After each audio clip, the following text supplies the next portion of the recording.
ఈరోజు టాపిక్ వాయిదా వేస్తున్నాను. సమస్య: అయ్యా, నాకున్న పెద్ద సమస్య వాయిదా వేయడం. ఎన్నో చేయాలి అనుకుంటాను, కానీ ఏదైనా సరే మొదలు పెట్టక మునిపే ఏదో ఒక కారణం చేత మళ్ళీ చేద్దాంలే అనుకుంటూ ఎప్పటికప్పుడు వాయిదా వేసేస్తాను. ప్రధానంగా చదువు విషయంలో ఈ అలవాటు నన్ను మరింత ఇబ్బంది పెడుతుంది. ఎంతగా ప్రయత్నం చేసినా ప్రయోజనం ఉండడం లేదు. వివరణ: వాయిదా వేయటం అన్నది 100 మందిలో కనీసం 50% మందికి ఉండే దుర్లక్షణం. దీని వలన విద్యార్థులు ప్రధానంగా చాలా వాటిని కోల్పోతారు. అసలు చదవడం కానీ నేర్చుకోవడం కానీ వాయిదా వేయడానికి కారణాలు ఏమై ఉండవచ్చు? ఒక్కసారి పరిశీలిస్తాం. ఇంకా సమయం ఉంది అనే భావన, మరేదో మైమరిపించే విషయం, ఇంట్లో సమస్యలు మరియు కష్టాలు, రేపు చేద్దాంలే అనే ఆలోచన, మనసు బాగాలేకపోవడం, మనసు చాలా సుఖంగా ఉండడం. ఇలా కారణాలు ఏవైనా సరే పిల్లలు చాలా సులభంగా ఎస్కేప్ బటన్ నొక్కేసి కూర్చుంటారు. క్షణికమైన విషయాలకు లోనై ఏదైతే చేయాలో దానిని గాలికి వదిలేసి గాలిగాలలా తయారైపోతారు. చూస్తుండగానే పుణ్యకాలం కాస్త వచ్చేసి మనము ఏమరుపాటుగా ఉన్నప్పుడు ముంచేసి వెళ్తుంది. పిల్లలు, మీరు సాధారణంగా హిందీ పాఠాలు చదివినప్పుడు కబీర్ దోహా చదివే ఉంటారు కదా.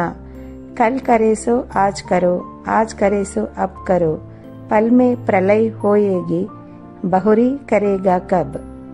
దీని అర్థం ఏమిటంటే, అయ్యా, రేపు చేయాలి అనుకున్నది ఈరోజే చెయ్యి, ఈరోజు చేయాలి అనుకున్నది ఇప్పుడే చెయ్యి, అంతేకాని వాయిదా వెయ్యొద్దు. క్షణంలో ఏమైనా జరగవచ్చు. జీవితం ఎప్పుడు ఏ మలుపు తిరుగుతుందో తెలియదు. అందుకే ఏ రోజు పనులు ఆ రోజే చెయ్యాలి. నేను నా జీవితంలో నమ్మిన బలమైన సిద్ధాంతం ఇదే అని చెప్పాలి. కారణం ఏమిటంటే, చిన్నప్పటి నుండి కూడా నాకు ఒక భావన ఉంది. నాకు ఊహ తెలిసినప్పటి నుంచి అనుకుంటున్నాను, రేపటి గురించి ఆలోచించవద్దు, ఈరోజు పని ఈరోజే చేయాలి అని. అందుకే ఎంత కష్టమైనా సరే నా 24 గంటలను సంపూర్ణంగా సద్వినియోగం చెయ్యాలని తపిస్తాను. ఎంతోమంది చెప్తుంటారు నాకు, అయ్యా, ఎందుకిలా ప్రతి నిమిషం కౌంట్ చేసి మరీ సేవలు చేస్తుంటారు, ఇలా చేస్తే ఎక్కువ రోజులు చెయ్యలేరు కదా అని. అయితే నేను నవ్వుతూ చెప్తుంటాను, బాబూ, ఎక్కువ రోజులు చేస్తానో లేదో నాకు తెలీదు, కానీ ఉన్నన్ని రోజులు తప్పక చేస్తాను. నేనెప్పుడు పోతానో తెలియనప్పుడు ఏ రోజు సేవ ఆ రోజు చెయ్యాలి కదా. ఎన్ని రోజులు బ్రతికాం అనే దానికంటే కూడా ఎలా బ్రతికాం అన్నదే ప్రధానం. తరువాత చాలా ఏళ్లకు రాబిన్ శర్మ పుస్తకంలో చదివాను, బుద్ధి ఉన్నవాడెప్పుడు ప్రతిరోజును తన చివరి రోజుగా అనుకొని పనులు చేయాలంట.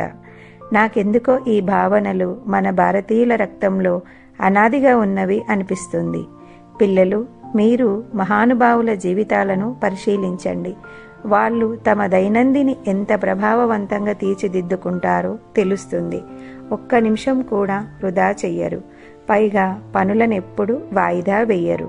అందుకే వాళ్ళు చరిత్రను సృష్టించగలిగారు. ఈ రోజును మనం పరిపూర్ణంగా చదువు కోసం వినియోగించే దారి వెతుక్కుంటే ఇక రేపటి గురించి చింతించే పని లేదు. నేను చాలామంది పిల్లలను చూస్తుంటాను. చాలా సమయం చేతిలో ఉన్నప్పుడు పనికిరాని విషయాల్లో తలపెట్టి మొత్తం ప్రపంచ భారమంతా మోస్తుంటారు.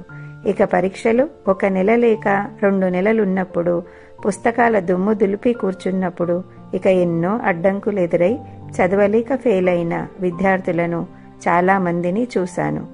అయ్యో, చేతిలో సమయం ఉన్నప్పుడు నేను చదవలేకపోయానే అని బాధపడే పిల్లలను కూడా చూశాను. కాబట్టి కాలాన్ని దృష్టిలో పెట్టుకోకుండా సద్వినియోగం చేసుకోకపోతే జీవితంలో సరిదిద్దుకోలేనంత తప్పు అవుతుంది. ఎందుకంటే గడిచిన కాలం మళ్ళీ తిరిగి రాదు. ఒకరికి జ్వరం వస్తుంది, ఇంకొకరికి ఎప్పుడూ లేనిది ఇంట్లో అమ్మకు తీవ్ర అనారోగ్యం చేస్తుంది. మరొకరికి అనుకోకుండా ఇంట్లో అక్క పెళ్లి కుదురుతుంది. ఇలా గడిచిన నిమిషాలు తిరిగి రావు.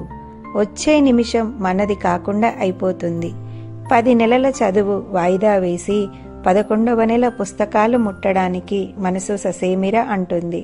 ఇలా బోలెడన్ని కారణాలతో చదువు సాగదు. అందుకే ముందే జాగ్రత్త వహించి మనం ఒకసారి అయిన ప్రణాళికతో చదువు మీద దృష్టి పెట్టాలి. లేదంటే ఓటమి మన మీదే దృష్టి పెట్టి మనల్ని కిడ్నాప్ చేసేస్తుంది.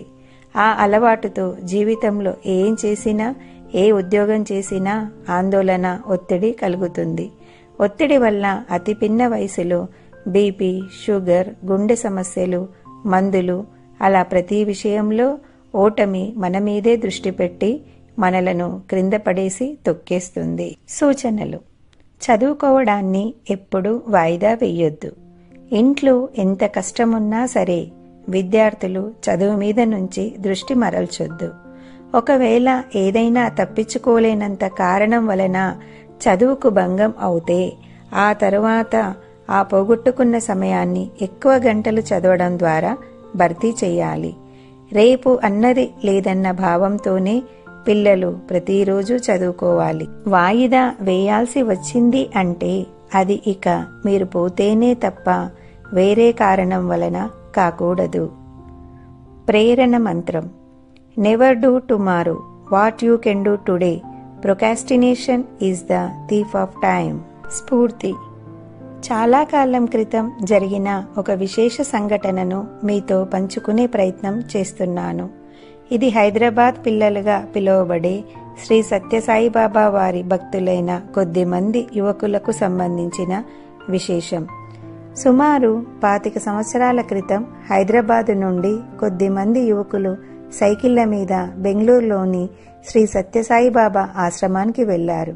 దారిలో చేతనైన సేవలు చేసుకుంటూ వెళ్లడం వలన బాబాగారు వారి భక్తి విశ్వాసాలకు ఎంతో ఆనందించి ఆ పిల్లలు ఆశ్రమంలో ఉన్న రోజులలో ఎంతో ప్రేమతో తమ గదికి పిలిచి మంచి విషయాలెన్నో చెప్పేవారు. అలా పిలిచిన ఒకరోజు జరిగిన విషయం ఇది.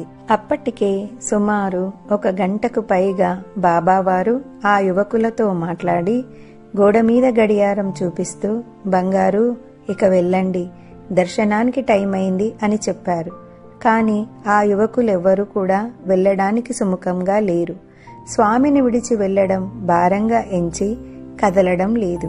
అప్పుడు బాబావారు, పిల్లలు మళ్లీ రేపు పిలుస్తాను వెళ్ళండి అని బలవంతంగా అందర్నీ బయటికి పంపించి తలుపు వేశారు.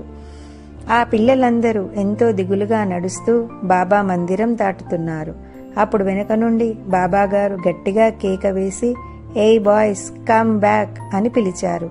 చాలా సంభ్రమాశ్చర్యములతో మళ్లీ అందరూ వచ్చి గదిలో కూర్చుంటే స్వామివారు ఇలా చెప్పారు, నాయనా, నేనొక విషయం చెప్పటం మరిచాను, అది చెప్పాలని పిలిచాను. మీకెప్పుడైనా చెడ్డ సంకల్పం వస్తే ఎన్ని గంటలు వాయిదా వేయగలరో అన్ని గంటలు వాయిదా వేయండి. ఎన్ని రోజులు వాయిదా వేయగలరో అన్ని రోజులు వాయిదా వేయండి. ఎన్ని నెలలు వాయిదా వేయగలరో అన్ని నెలలు వాయిదా వేయండి. ఎన్ని జన్మలు వాయిదా వేయగలరో అన్ని జన్మలు వాయిదా వేయండి.